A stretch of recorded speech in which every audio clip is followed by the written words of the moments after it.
Assalamualaikum warahmatullahi wabarakatuh. Jumpa lagi di channel saya. Hari ini kita dapat Tamiya original Tamiya seri Astute ya, dengan harga 200.000 saja. Murah karena ini stok lama. Kita dapat di sebuah toko yang udah istilahnya dulu sih buat mainan Tamiya, tapi udah enggak dan cuma jualan mainan saja.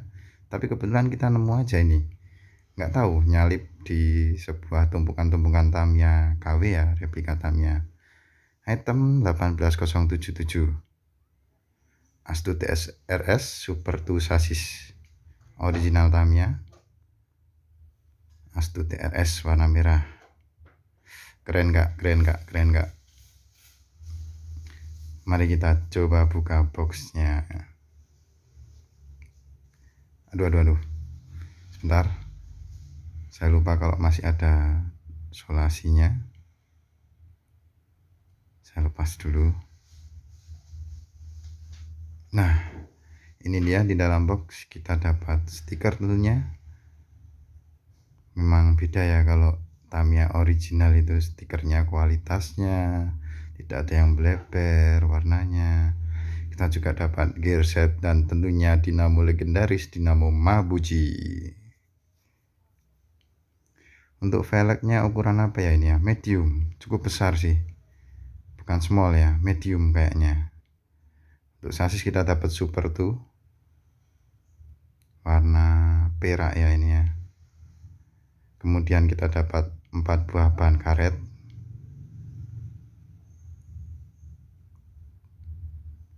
Ini untuk bagian bodi dan part-part lainnya. Sangat rapi, tidak ada bleber, tidak seperti replika-replika Tamiya pada umumnya ya. Kita juga dapat akar. Kemudian kita dapat manual book dengan bahasa Jepang tentunya.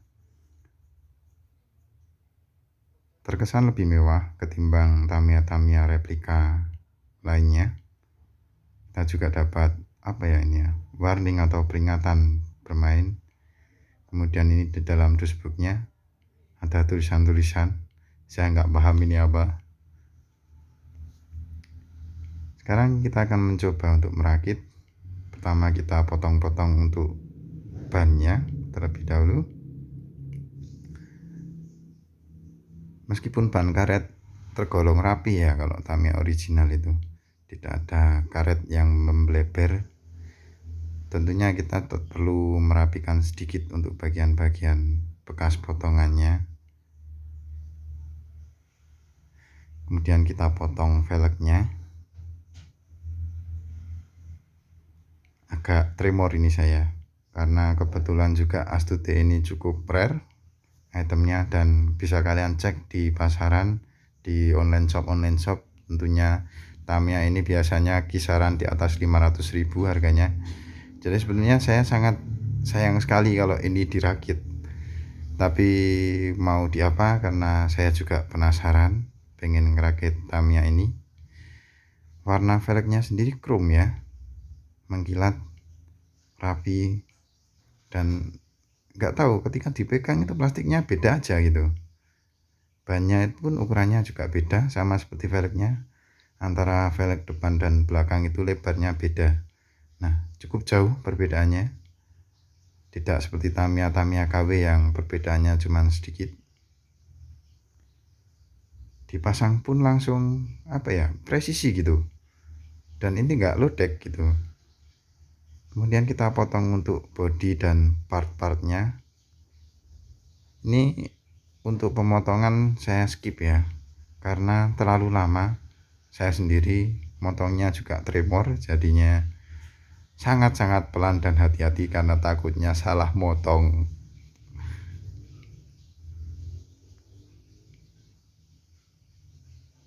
Nah, bisa kalian perhatikan, sangat indah sekali memang. Bahannya plastik, tapi tidak ada sama sekali plastik yang bleber gitu loh.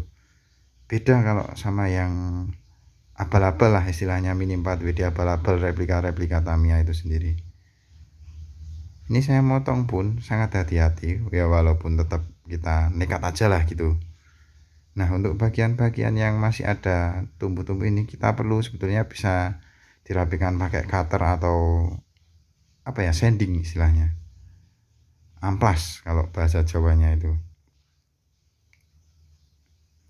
Kita potong untuk bagian pirnya, ini nggak bisa mentul ya, jadi cuman pir-pir ala-ala gitu. Kita potong bagian spoiler, nah kurang lebih seperti ini. Kemudian kita potong untuk part-part berikutnya. Nah, kita coba pasang spoilernya terlebih dahulu. Nah, benar-benar presisi, nggak ada istilahnya masangnya itu repot ataupun apa ya, lodek, apa ya istilahnya bahasa Indonesianya, kalau di bahasa Jawa itu lodek namanya, kocak. Nah, jadi benar-benar lengket ini, jadi ketika dipasang itu nggak bisa lepas gitu. Kemudian kita potong untuk part-part berikutnya. Habis ini kita skip aja karena untuk pemotongan ini cukup lama dan ada beberapa part-part kecil yang tentunya sangat berbahaya jika jatuh. Karena biasanya kalau kita jatuh satu, itu kita akan nyarinya akan susah, hilang. Kemudian kita bongkar untuk plastik bagian gear dan dinamonya, kita dapat shaft tentunya, dapat apa ini, baut ya. Kemudian gear setnya juga kita dapat, ada juga terminalnya, tentunya beda ya bahannya, kuningannya itu beda, kayak nggak kayak Tamiya replika gitu. Nah, ini dinamo legend bagi kita semua, Mabuchi. Kita juga dapat oil pastenya. Nah, kita coba untuk rakit. Pertama-tama kita lihat dulu shaftnya apakah sama ukurannya, ternyata sama aja. Kita pasang dulu shaftnya ke bagian salah satu velg. Nah, kemudian kita coba pasang apa ini namanya ya, itu loh yang di untuk biar shaftnya itu kencang gitu istilahnya, ring apa ya, o-ring atau apa ini istilahnya, saya lupa karena udah lama sekali nggak mainan Tamiya juga. Nah, ini biasanya kalau replika Tamiya itu ringnya ini itu dipasang itu lepas, jadi nggak bisa kenceng gitu. Beda kalau dengan Tamiya itu masangnya emang agak sulit, tapi ketika udah bunyi klik itu nggak akan lepas ini o-ringnya. Jadi sangat-sangat presisi gitu. Saya nggak tahu itu nyetaknya gimana, kok bisa benar-benar presisi barang sekecil ini gitu.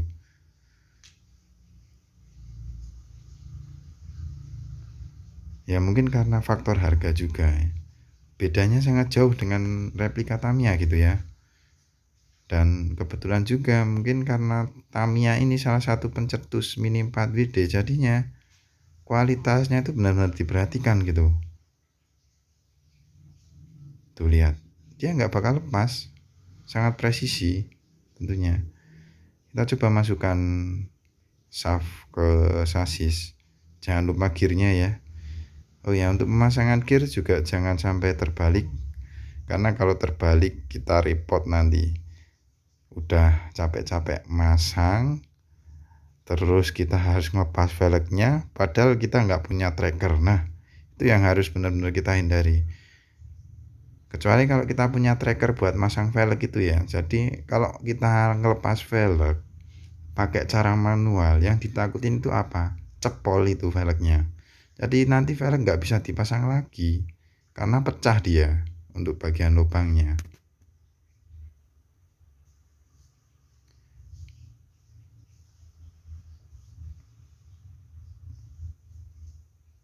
Nah, sudah masuk. Nah, untuk pemasangan jangan terlalu mepet ya. Kenapa? Karena nanti seret itu. Apa istilah Indonesianya? Kesat gitu ya. Apa? Kita pasang shaftnya juga. Mohon maaf itu tadi saya skip untuk pemasangan roda depan karena mirip sama aja dengan pemasangan roda belakang. Kita coba pasang apa ini terminalnya ya. Saya nyebutnya terminal gitu aja ya, biar mudah. Karena saya masih awam dan belum begitu paham tentang istilah dalam part-part Tamiya itu sendiri. Untuk switchnya, switch atau apa ini ya? Switch saya nyebutnya biasanya switch. Nggak tahu istilah aslinya apa. Karena saya juga malas sekali untuk membaca manual book gitu ya. Nah, kita pasang ini tutupnya berbeda dengan benar-benar berbeda. Wis pokoknya besok kalau kalian ngerasain ngerakit original Tamiya dan ngerakit replika Tamiya, itu rasanya bakal beda ketika kalian memasang part-part yang ada kuncinya, yang ada kancingannya. Itu rasanya tuh enak gitu loh. Kalau yang Tamiya itu benar-benar presisi, bisa bunyi klik dan benar-benar kenceng, dan kita nggak begitu susah cara masangnya pun, tapi itu kenceng, jadi nggak mudah lepas. Kita pasang gear pada dinamo, kemudian kita pasang terminal pada apa ini ya namanya ya, gearbox ya. Kalau di Super One itu kan gearbox, saya nggak tahu kalau di Super 2 itu namanya apakah tetap gearbox atau apa, karena ini misah, gearboxnya ada sendiri kayaknya, atau kayaknya ini gearboxnya itu jadi satu sama sasisnya, cuman tutupnya misah gitu. Sedangkan ini sendiri kan cuman dudukan dinamo, jadi saya nggak tahu istilah di sasis Super 2 ini apa gitu. Yang jelas kalau saya nyebutnya dudukan dinamo gitu aja biar mudah ya. Nah, sekarang kita pasang dinamo tadi yang udah dipasang gearnya ya. Bisa kalian perhatikan, ini masangnya mudah banget loh. Serius, mudah banget, gampang. Nggak kayak Tamiya replika gitu. Nih ya, saya coba pasangkan ke bagian sasis. Tuh, ini nggak begitu sulit. Meskipun kita butuh apa ya istilahnya ya, butuh tenaga yang kuat, tapi nggak perlu kuat-kuat amat gitu loh. Tuh, dia udah ngunci sendiri, udah kenceng itu. Nah, ini untuk bagian apa ya ini ya, asnya untuk gear yang besar. Nah, di bedanya dengan Super One sendiri, ini nggak pakai gearbox apa ya istilahnya ya. Jadi gearnya cuman kayak ditempelin gitu aja. Asnya itu nempel sama sasis. Terus kita kasih oli, terus nanti ada tutupnya. Tutup untuk apa ya? Gearboxnya itu sendiri. Jadi saya kalau untuk milih sasis ya, membandingkan antara sasis Super One sama sasis Super 2, saya lebih suka sasis Super 2. Karena lebih mudah gitu ketika kita pengen ngasih oil itu lebih mudah ketimbang dengan sasis Super One. Karena kita kalau sasis Super One gitu kita harus ngelepas semuanya, jadi gearbox itu kan jadi satu dengan dinamo, otomatis kita harus ngelepas dinamonya gitu. Nah, ini untuk tutup gearboxnya benar-benar unik, ini tinggal kita pasang, sangat mudah masangnya.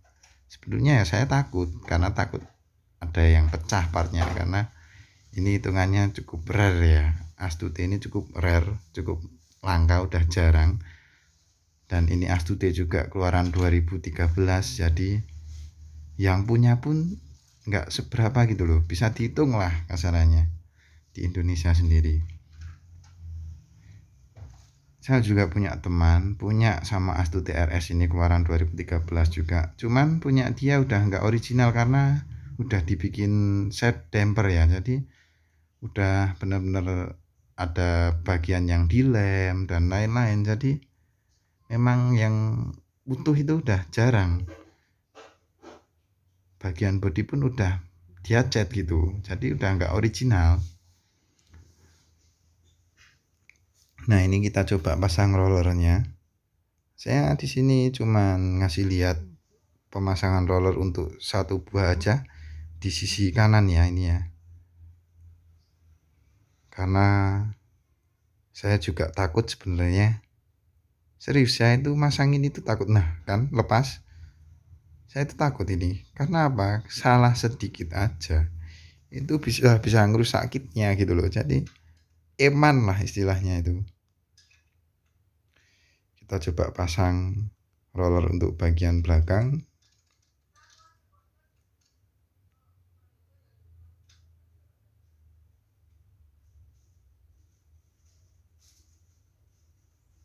aduh ini kok sulit sekali.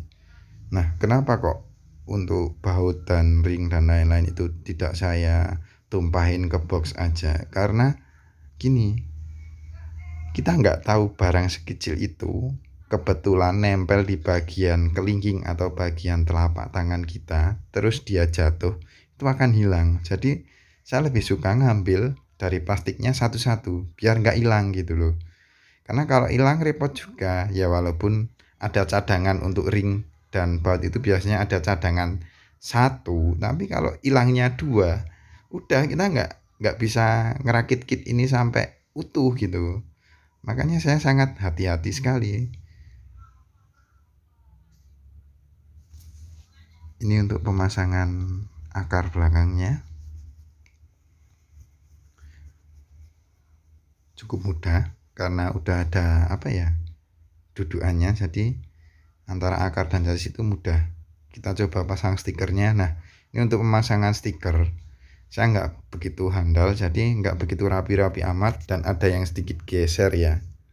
Saya lupa masang lock ini, baterai locknya. Kita coba pasang bodinya. Wah, keren banget kan, bener-bener keren dari segi penampilan itu. Kalau original Tamiya emang udah beda, dilihat pun itu udah enak gitu loh dipandang, lezat lah istilahnya. Nah, ketika di lock pun bodinya itu kenceng ya, nggak geser-geser dia bodinya. Antara bodi dan chassis itu benar-benar presisi. Dilihat pun tuh barangnya kenceng. Sekian video saya kali ini. Wassalamualaikum warahmatullahi wabarakatuh.